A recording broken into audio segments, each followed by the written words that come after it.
E para analisar outros temas da atualidade, junta-se a este fecho de contas José Santos Teixeira, chairman da Optimize. José Santos Teixeira, muito boa tarde. Começando por este anúncio deste Ecofin, a aprovação por 11, ou pelo menos 11 países da zona euro já deram indicação que pretendem implementar a taxa Tobin nos respectivos países. O que é que mudou para que estes países queiram, já um grupo que permite legislar esta medida, decidir avançar com uma taxa Tobin? Bem, como sabe, é uma velha ideia para ser, aliás, aplicada a nível mundial.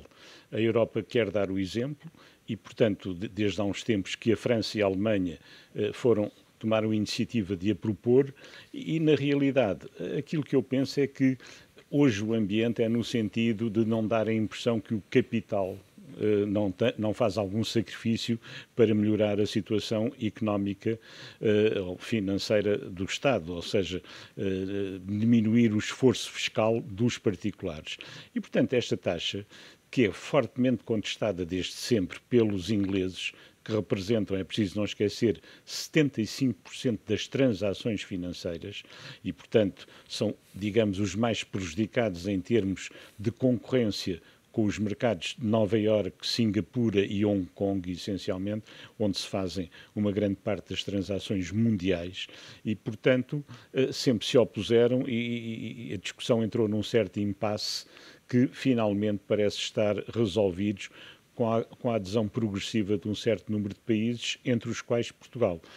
Pode afastar, em termos práticos, os investidores dos mercados da zona euro? Os grandes investidores e aqueles investidores digamos, do fast trading, portanto, que estão constantemente a fazer operações, podem efetivamente ser tentados a procurar outras praças, porque, na realidade, embora a taxa seja ínfima para uma única ou transações pouco frequentes, não há dúvida nenhuma para aqueles que estão constantemente a fazer transações, acaba por ter algum peso e isso pode-os afastar, embora hoje é fácil transacionar em Hong Kong ou em Nova Iorque ou em Singapura, mas quem tem contas na Europa, mesmo assim, só terá interesse em o fazer a partir de dimensões bastante elevadas. Pode não afastar, na sua opinião, não vai afastar, portanto, os investidores de, por exemplo, obrigações de países do euro, ações de empresas europeias? Bem, nas obrigações, o volume médio da transação é muito elevado. Aquilo que se chama o ticket, em alguns mercados praticamente é difícil transacionar nunca menos de 1 milhão de euros e eu diria mesmo 10 milhões de euros. E, portanto, pode levar a algum afastamento dessas grandes transações dos mercados europeus. De qualquer maneira, é um esforço que os financeiros, os capitalistas têm que fazer para minimizar o esforço fiscal que está a ser feito em toda a Europa e, portanto, vamos ver qual é a adesão. De qualquer maneira, há sempre uma possibilidade ou de exonerar transações a partir de um determinado montante ou de baixar a taxa, pura e simplesmente, que já é muito baixa, salvo erro, eu não tenho agora o número exato, mas é 0,1 por mil do valor das transações. Então, portanto, é relativamente aceitável, digamos. José Santos Teixeira, olhando para o resto do ano e para aquilo que os investidores ou potenciais investidores podem fazer, deixam-me aqui alguns exemplos. Obrigações versus ações. O que é que será preferível agora neste último trimestre de 2012? Bem, normalmente aquilo que eu respondo sempre é um NIM, ou seja, é obrigações e ações. Tudo depende, digamos, do nível de risco que cada um quer assumir e isso só pode ser assumido pelo próprio, não é? Mas, digamos, apesar do ano ter sido desde já bom no que respeita às ações, que tiveram performances bastante importantes, ainda há, segundo alguns analistas, eu por acaso antes de vir estive a ler um conjunto de opiniões que recebo diariamente e fiquei surpreendido por um analista da Pictet, que é um bom banco suíço de gestão de ativos financeiros, dizer que há uma probabilidade de subida das ações de 10% até ao final do ano, ações europeias. E, portanto, ele põe, todavia, 3 condições para isso. Que os bancos espanhóis finalmente recebam a ajuda que está prevista, que a Espanha também peça o resgate para a sua dívida e que a Grécia tenha os 20 mil milhões que precisa para tapar o buraco até ao fim do ano.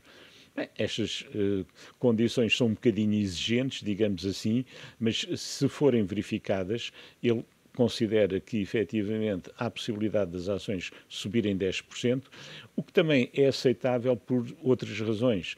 A primeira é que toda a gente fugiu, quando eu digo toda a gente, houve uma grande fuga para as obrigações seguras, digamos assim, da Alemanha e de outros países, chamemos-lhe seguros, a Holanda, Finlândia, etc., a Áustria mesmo, etc. E, portanto, há muito dinheiro nesta altura, não só em liquidez, como nesse tipo de obrigações, e, portanto, é natural que, tendo em conta que, sobretudo, as obrigações a curto prazo dão, nesta altura, um rendimento negativo, isso não pode durar sempre, quer dizer, as pessoas, em certa altura, quando diminuir o medo, terão tendência para vender essas obrigações, o que fará aumentar a sua rentabilidade e voltar-se para o mercado de ações, nomeadamente mercado europeu. Eu penso que esse fenómeno já começou, até porque as obrigações alemãs já viram uma subida das suas taxas e vai continuar progressivamente, e até é bom que seja progressivamente, para não causar grandes sobressaltos. Além das ações na Europa, outras ações fora do continente europeu? As americanas, por uma questão de refúgio dólar. Quer dizer, considera-se que o dólar terá tendência para subir no próximo futuro e, portanto, embora as ações americanas estejam mais caras do que as ações europeias em termos de rácios, a moeda americana tem maior possibilidade de se valorizar relativamente ao euro e, portanto, constitui também uma certa atração, sobretudo nos valores tecnológicos, onde os americanos são imbatíveis. Olhando para a realidade nacional, ações, por exemplo, da banca, poderão ser interessantes neste resto de 2012? As ações da banca, como era de esperar, eu peço desculpa de dizer como era de esperar, porque é sempre pretencioso dizer isto depois de ter acontecido, mas estavam de facto tão baratas, estavam de facto tão odiosas, digamos assim, em termos de interesse, que acabaram, evidentemente, por essa aversão a esse risco dessas ações ser corrigida e têm subido significativamente desde há 2, 3 meses, eventualmente. Portanto, algumas subiram cerca de 50%, 70%. Os bancos portugueses estão hoje capitalizados, todos eles, com exceção do Banif, que ainda não resolveu esse problema, mas, quer dizer, terão sempre dificuldades no futuro, não está afastado, digamos, os prejuízos num próximo futuro. Têm bastantes obrigações da dívida pública portuguesa que se valorizaram substancialmente nos últimos tempos e, portanto, quer dizer, penso que ainda constituem uma oportunidade porque ainda são aquilo que nós chamamos os penny stocks, quer dizer, ações que praticamente não valem nada, ou seja, valem um penny. E, portanto, eu não estou fora. Nós, nesta altura, estamos investidos em 2 bancos portugueses. Há 4 cotados e, portanto, é fácil de adivinhar quais são. Portanto, qualquer um dos bancos portugueses pode constituir ainda uma oportunidade de investimento, assim como os bancos espanhóis, logo que sejam ajudados, vão ver também as suas cotações recuperarem razoavelmente. Quanto às obrigações do Tesouro? Continuam a ser interessantes? As obrigações do Tesouro é uma velha história, no caso da Optimize, porque nós começámos a aconselhá-las há um ano. E eu tenho algumas obrigações em carteira nos nossos fundos que já valorizaram, desde essa altura, mais de 70%. Ninguém dizia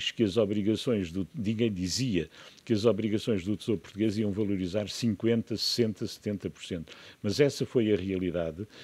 A mesma coisa, quer dizer, a partir da altura em que se começa a ter uma perspectiva de que Portugal vai, a pouco e pouco, resolvendo os seus problemas, vai havendo um interesse pelos títulos da dívida pública e quem teve a coragem, porque não era uma questão de otimismo ou pessimismo, era uma questão de coragem, nelas investir, viu exatamente premiada a sua coragem. José Santos Teixeira, muito obrigado pela sua análise exaustiva aos mercados e também àquilo que resta deste ano de 2012. Voltamos a encontrar-nos para a próxima semana. Análise de José Santos Teixeira, Chairman da Optimize.